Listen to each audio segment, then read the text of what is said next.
sort of in your current sort of portfolio? And I hope you answer this. And also that, you know, the new investments going forward and that you're raising money for it. And I heard you're raising a $100 million valuation. True, not true? Yeah, that's true. True? Yeah. Oh, that was easy. Okay, so, Guy, do you also agree that it's true? It's true. All right. So does this mean that you're sort of, is it you're bundling up your current investments into this new entity, or this is a new fund for new investments, or both? So it's both. So we're bundling our current investments and then taking on new capital to invest in new investments with the same strategy. We just are somewhat formalizing what we've been doing and going to continue to do similar. And so you're raising $100 million, or is it you're raising money at a $100 million valuation? Raising a $100 million valuation. Okay. And how much are you raising? Enough. Enough.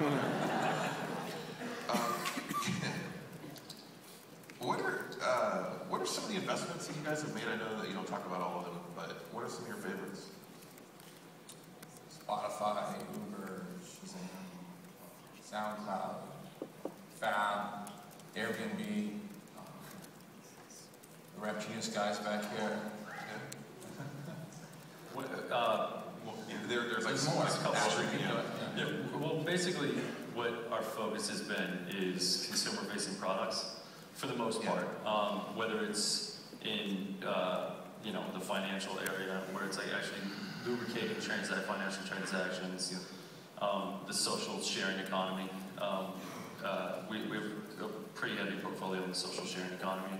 So I think that the interconnectivity of the internet and social media platforms in general has now allowed for global communities to become local communities. And when you have a local community making transactions, whether they're communication transactions, media transactions, or actual commerce transactions, it becomes a lot easier. When I actually trust the guy on the other side of the transaction because I know him based on a social network. So things like Airbnb and GetAround and Poshmark, companies like that you have a level of trust with someone based on your social connectivity. We have a pretty heavy focus on that. And then service-based companies. I'm sorry, the what based? Service-based companies. So people who are really disrupting the service industry and taking something that used to take, you know, heavy research and a phone call and 3 references that now take one button to actually have a car show up. Or, you know, any of those type of service industries that are becoming these one-button simplified transactions. Those kind of companies, like Zarly, for example, is actually really moving into a service-based platform where, you know, you're one button away from a handyman, you're one button away from, you know, somebody that can, you know, bring food to your door. You're one button away from all these companies like that. Fit well into our strategy. How did you guys meet, by the way? What brought you two together? Actually met. We met through his ex-wife and one of my best friends. And we also work together. I have a management company, and Ashton is with the management company. And we were both doing tech investing on our own, separately. And I had just come off of traveling for a year with Madonna on tour, and I wanted to do something. Sorry, did you say you were traveling for a year with Madonna on tour? Yeah. Okay. I was actually traveling with Madonna on tour as well last year. So I've been working with Madonna for 23 years. I'm her manager. And I came off tour and I really wanted to do something exciting. And innovation was digital.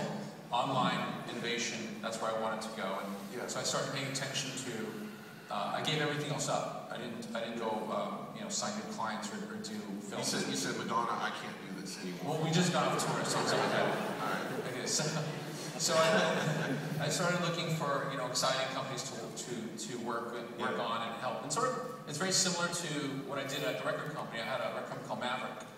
And a lot of the rock stars today are the engineers. And instead of looking for bands, I'm looking for smart engineers. I'm looking for guys. And I do the same thing. I identify them and then I help them get out to the marketplace, help market them.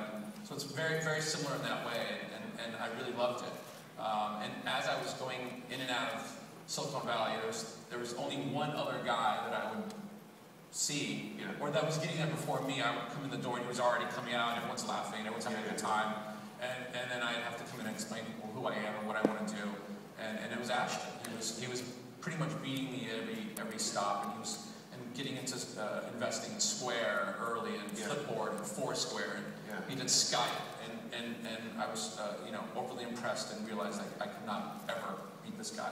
So I called him up one day with a really brilliant idea of us working together. and I said, we should just do this together. He said yes, and that's how we started it. What's the most frustrating thing about working with Ashton? He wakes up looking like this. So sometimes he books these like 7 a.m. meetings or 8 a.m. meetings, and I look like I just, you don't want me on your plane. Right? I look like I should be frisked and checked. I think he looks like this in the morning, and I just don't get it.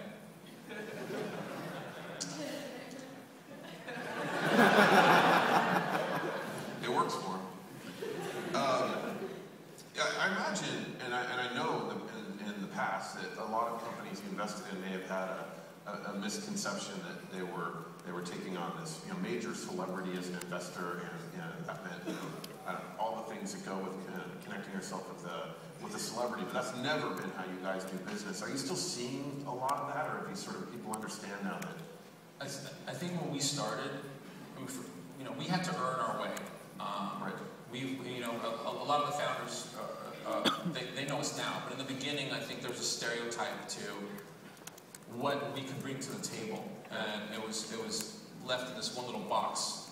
And so I would say that 9 out of 10 times there was a lot of misconceptions in the beginning, and I think today that's 1 out of 10. I think people at this point, the founders we work with, have all spread the word that we're way more valuable than just the stereotype. Most of our deal flow comes from founders that we work with. And we really, we look at what we bring to the table as something different than what most people bring to the table. If you're a company and you're coming up in Silicon Valley or New York or wherever it is, you're generally surrounded by a lot of people in the tech industry and a lot of people, especially if you're trying to solve a problem in a specific space. You'll go and you'll find an investor that's strategic that's in the financial services space. You'll find an investor that's strategic in the automotive space or whatever space, whatever problem you might be solving. And I think we have a diverse sort of set of understanding of an entirely different industry. And it was funny, like when I was studying for the Steve Jobs movie, one of the things that really hit me that I heard him say, I think he was like 25 years old, and he was speaking to this group of high school kids that were all graduating and going to college. And apparently before he went on, the people were telling him about going to college and doing these things, and Steve Jobs gets up and he starts talking about how some of the most brilliant people he knows, some of the best people in business he knows, never went to college. They didn't do the sort of traditional route, but they went out and they had a unique set of experiences that they could bring to the table. And so he was encouraging these kids to go to Paris and write poetry for a year, or fall in love with 2 women at the same time, or try LSD. He was young then. How many of those things have you done? What's that? How many of those things have you done? What's that? But I think that our set of experiences in the entertainment industry are very different than what a lot of investors bring to the table. And I think as an entrepreneur, as you're building a company, you want to make yourself impenetrable to whatever industry may come or whatever problem may come, and you never know who that one great contact's going to be that's going to open the door. You never know what industry, what sector, what area, what thing, and you want to surround yourself with a surround sound that has as many experiences as you can possibly surround yourself with, so that you, as a founder, when you come against that obstacle, that maybe the difference between your company taking off or not, you have a resource. And we don't claim to know as much as a lot of people about building technologies, but what we do know is that we will work our asses off on behalf of the companies we invest in, and we will keep leaning and banging and banging and banging on whatever door they ask us to until one of those doors opens for them. And I think that it's a different asset that you can bring to an entrepreneur that a lot of people can't bring. And very different than, oh, I have a celebrity investor that I can now pimp my company with. Because it's not pimp my startup. And it took a while to get people to understand that it's not pimp my startup. Yeah. Ever. Sometimes Except for when your tech price disrupt and you just start spewing off companies you work with. Or you put stickers on your laptop on 2.5 minutes. Yeah. A little bit of trouble for that one. What kind of tech, and this doesn't have to be even in this, something that's really happening now, but what kind of tech would you like to see exist that it doesn't exist or is on the verge of existing, whether you'd invest or not? I mean, one of the biggest things that we're focusing on now, with our investments is intelligent objects. I think that the next wave of computing that seems to be happening is, there's a sensor or an operating system that's now associated with products, with actual objects. This chair is going to know who sat in it last, how long they sat in it, if it's open, if it's not. And the chair could be associated with a door, and you could have a carbon monoxide sensor inside of a water bottle. And as these sensors start to develop across these intelligent objects, we're going to start to understand the way that people work in an entirely different way. And we're going to start associating with objects in an entirely different way. And whether that's, drones or robots or a chair. As they become more intelligent, I think that there's going to be an entire revolution of ideas that we can't even think about right now. I've seen some early stuff with certain sensors where you can actually think about having something happen and it happens virtually. You can think about turning the lights on and they turn on. And I've seen early prototypes of some of this stuff, and I think it's going to be really legitimate. I think stuff that's happening with Google Glass is extraordinary. Being able to leave virtual objects in places, I think is going to be, when Koala first started, before they sort of came up against the Foursquare bash, they were actually developing, what they were doing was leaving virtual objects in places. And then they sort of saw this move to, tagging, and mapping the insides of places with Foursquare, and they sort of match it out. But you sort of leapfrog to now, and you look at Google Glass, and you go, wait, Koala's idea becomes really, really relevant, right? I could leave jokes for my friends behind doors if I wanted to, or information about objects when I go on tour, or I go, on vacation, and I'm looking at that church, I can know everything about it without having to open a pamphlet, And I think a lot of stuff like that is going to be innovative. I think decentralizing currencies, the Bitcoin revolution that's taking place, I think it's more than just Bitcoins. Right now it's Bitcoins, and I think Bitcoins are obviously becoming more and more relevant. There's the hacking volume. One of the things we look for in companies is hacking volume. So the number of people that are trying to hack a solution to a problem. And the fact that people are hacking Bitcoin's really hard. It almost harkens back to like when banks first started and they didn't have safe safes and people were going into the banks and just robbing the money out of the safes. It actually validates the value of the money itself. So the fact that Bitcoin has wild speculative changes in price and is constantly being hacked at every point of the network is a good thing. I think the fact that you can buy drugs and ammo with it is actually a validator of the currency itself. My next question. Well, but the bigger thing with Bitcoin is not just Bitcoin itself. But it's the bigger thing with Bitcoin is what does that decentralized technology really do, right? So the minute you can take, right now everybody's worried about Big Brother on the internet, right? Like who's watching everything that I'm doing, and privacy is becoming a bigger and bigger issue. But imagine if we could decentralize that issue of security. And if we decentralize security in a way that we don't have to worry about Big Brother anymore, that could be a huge thing. Like the notion that we can actually civically monitor each other in an anonymous way actually keeps the anonymity of the internet. We don't have to worry about Big Brother. And that same actually infrastructure that built out Bitcoin can be used in the security industry for mass good. I mean, it's the old sort of, if everybody had a dart gun and we drove around, and as we drove in our cars, we saw an asshole driving, we could shoot a dart at the asshole, you'd find out really quick who the assholes were, because they had 100 darts in their car. And if we can do that from a cybersecurity point of view, and we're all tracking the assholes, we're going to have a massive asshole farm, and we'll be able to actually monitor each other and what's going on in a huge way. And you could do it through the same technology to build out Bitcoin. I'm just imagining myself with a lot of darts on me, first of all, which isn't necessarily a good thing. But what companies in the distributed security space are you looking at? Have you made investments in this? I haven't made investments in it because I don't think anyone's really doing it yet. Yeah. I think the notion is there, and I think Bitcoin, in a way, proves it out. So it's a space that we're just now speculatively looking into, because I think it can be hugely valuable. I mean, imagine like child pornography on the web. If there's a peer-to-peer monitoring system of sorts, anonymous, but you could actually flag it in a way, because I'm not going to go surf for it, so how am I going to go and surf for it and flag it? It's illegal to even have it on my computer. But if I can see if somebody else is looking at it, I can flag that individual, and over time, if they get flagged and flagged and flagged and flagged, at that point in time, you can gradually tick away at their anonymity and then ping them up into a system that can do something about it. All right, cool. So and this is sort of a related question, but you know, in the past, Hollywood has often inspired Silicon Valley, Star Trek stuff, Minority Report, constantly mentioned, and others. Are you seeing, well, and I actually think I know the answer to this because we talked about it backstage, but is it reversing a little bit? Can we sort of see Hollywood starting to take maybe more inspiration from Silicon Valley than the other way around? Well, it depends what you're talking about from an investment point of view. Let me ask it a different way.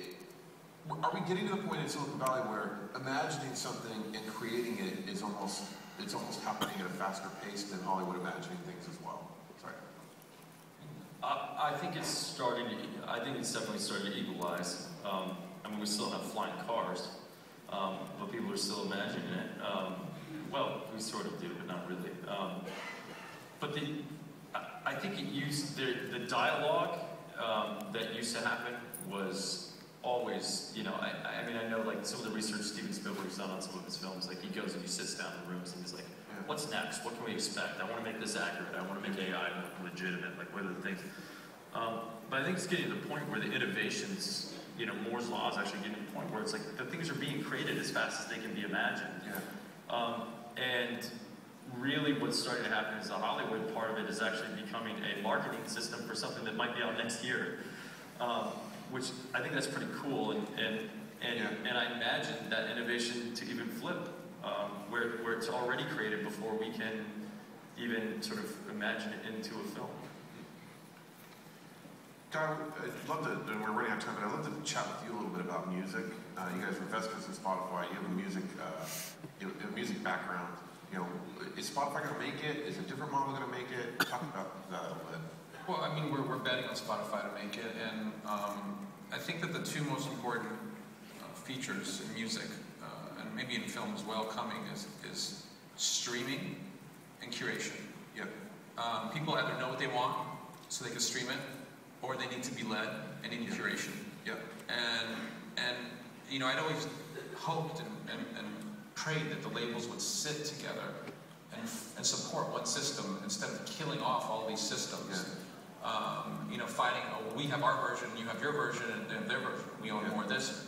If everyone just worked together and created one way that every one of our phones for very little money, minimal money, it's $5 a month or $10 a month, we can get all the music in the world and never have to think about that this isn't available, and that would be huge for artists, right? At Spotify, it's always stressful getting those agreements back, and the amount of time it took to negotiate those deals, and it's just a lot of start-stops, and then they've got some momentum now, and we love them, and Daniel is really smart. And people are making money. Artists are making money. There is a misnomer that artists are not. They actually are. There's an issue with transparency and knowing what they're making. That's a whole other issue. But my hope is that the labels can get together, unify, and support one way, and maybe and help that through. Because it's just. What's more likely, that happening or peace in the Middle East? If you were to say, like, the music companies, like, not being total dickholes forever, or peace in the Middle East, which is more likely? I'm hopeful for both. All right. So. I'll let you guys go. Back to this, the new company. I actually didn't ask you, is there a new name, or is the new company also called A-Grade, or? Currently, it's A-grade. Sorry. A-grade holdings. Okay, and if are you done raising, or are you willing to take new investors for that as well? Well, we have our lead investor, and we're pretty well filled up from strategics. There are a couple strategics that we're still going to bring on, but we're almost there. Okay, and you'll make an announcement when it's finalized, and Yeah. So. great. Well, thanks very much for your time. I really appreciate it. Thanks, man. Yeah.